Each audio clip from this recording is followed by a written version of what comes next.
Bisakah anak pemalu jadi presenter? Gak tahu deh.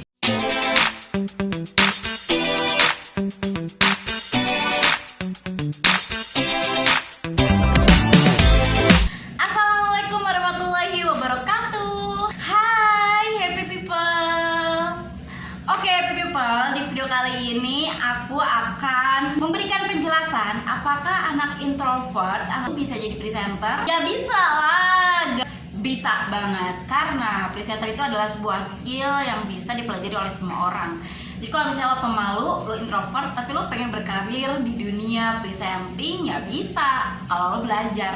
Karena gini, presenter itu adalah job, adalah bidang pekerjaan, bukan karakter ya. Kalau karakter kayak misalnya gue ekstrovert nih, pengen berubah jadi introvert gitu kan, ya gak bisa, emang lo lahir jadi ekstrovert gitu ya. Padahal udah 25 tahun mau ganti karakter ya gak bisa ya. Karakter itu adalah sebuah watak anugerah ya yang harus kita syukuri gitu. Jadi ya gak bisa dirubah.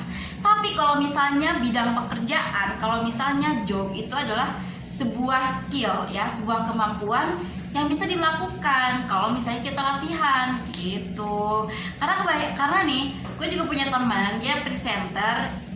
Ya dia introvert kok, pemalu kok gitu, tapi dia bisa loh jadi presenter gitu. Yaitu tadi, karena kalau misalnya kalian berlatih, kalau misalnya kalian memang serius jadi presenter, kalian ikut lomba, kalian berlatih depan kamera gitu kan. Itu tadi ya, yang namanya kemampuan itu bisa dilakukan oleh semua orang.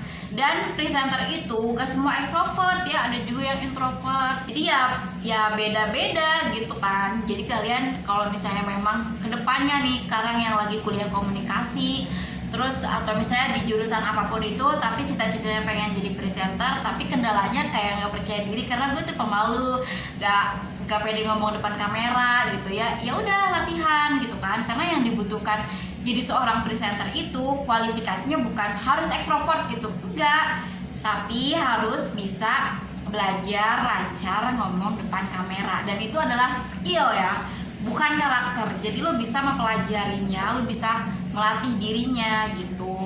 Terus yang kedua, presenter itu banyak macamnya ya.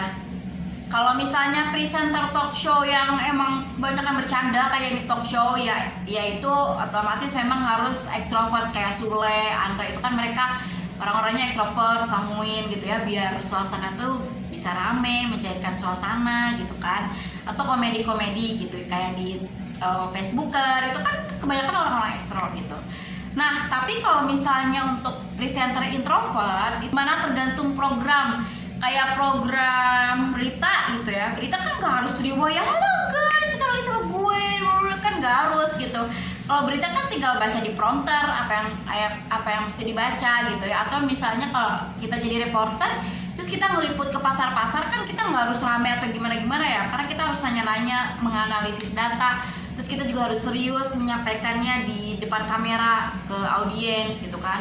Nah itu kan kebanyakan yang kayak gitu-gitu tuh presenternya introvert gitu. Jadi nggak harus yang rame, nggak harus yang asik gitu kan. Karena jadi seorang introvert juga bisa jadi presenter. Apalagi kalau misalnya kalian pengen jadi presenter berita gitu ya. Kayak aku nih ya, aku kan pernah jadi presenter berita. Karena memang kan aku basicnya anak ekstro ya, senang bercanda. Jadi pada saat aku bawain berita tuh kayak ngelihatnya aneh gitu loh. Kok aneh ya ngelihat gue kayak bukan diri gue gitu ya. Gue yang senangnya bercanda, senangnya komedi, harus bawain berita yang serius. Banjir lah, korban kecelakaan lah, korban yang musibah lah. Aduh serem gitu ya. Dan gue ngebawainnya juga kayak bukan diri gue sendiri gitu. Akhirnya gue gak lama tuh waktu itu jadi presenter.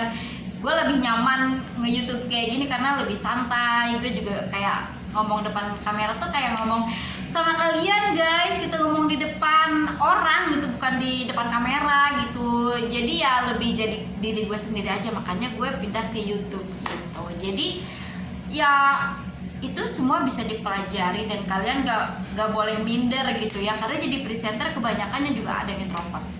Karena ya balik lagi ke programnya gitu ya. Kalau kayak traveling kan atau misalnya kuliner kan memang harus rame tuh ya sobat gitu. Tapi kalau misalnya programnya ternyata agak butuh yang rame-rame lah, yang penting dia pinter, yang penting dia bisa ngomong, ya udah nggak apa-apa dia gitu. Ya udah go ahead gitu, bisa maju. Dari sekarang kalian harus percaya diri, harus dilatih ngomong depan kameranya gitu ya, harus menguasai topik yang mau diomonginnya juga tuh kayak gimana gitu, karena aku juga belajar ya, belajar terus belajar gitu guys. Jadi itu tadi ya jawaban dari aku, karena beberapa di kolom komentar tuh suka ada aja ya yang nanya, kak aku introvert pengen jadi presenter, kira-kira bisa gak ya. Jadi ya supaya jawabannya ini bisa terjawab dan didengar oleh semua subscriber Niki Rahman, ya udah aku jadiin video aja, dan semoga bermanfaat dan bisa menjadi motivasi buat kalian yang memang lagi belajar untuk jadi presenter masa depannya, atau misalnya jadi YouTuber gitu kan. Karena jadi YouTuber juga harus pintar ngomong ya, karena kalau misalnya kalian mau ngeliatin muka ya otomatis kan kalian harus ngomong, harus pintar ngomong gitu ya. Tapi kalau misalnya gak deh aku nggak ngeliatin muka, udahlah aku kan lagian juga reviewer gitu ya, yang apa namanya, yang penting aku bisa ngejelasin produk gitu, bisa kelebihan kekurangannya apa, nggak usah lah ngeliatin wajah. Ya emang nggak usah sih, cuma kan kalian harus pintar ngomong juga gitu kan. Ya kan yang namanya bersosialisasi, yang namanya berinteraksi gitu ya, harus ngomong sister. Jadi kalian harus semangat ya, harus semangat melatih kemampuan public speaking kalian, supaya ketika kalian disuruh ngomong depan kamera, disuruh ngomong depan orang, itu udah cincai gitu ya. Semangat. Oke, happy people, jadi itu tadi ya video dari aku ya. Apa bisa seorang introvert, seorang pemalu jadi presenter? Jawabannya sangat bisa. Jadi kalau misalnya kalian happy people yang belum nonton video Niki sebelumnya, kalian bisa langsung klik di kiri dan di kanan ini, langsung diklik aja. Jangan lupa nonton video Niki yang selanjutnya. Stay healthy and be happy. Wassalamualaikum warahmatullahi wabarakatuh.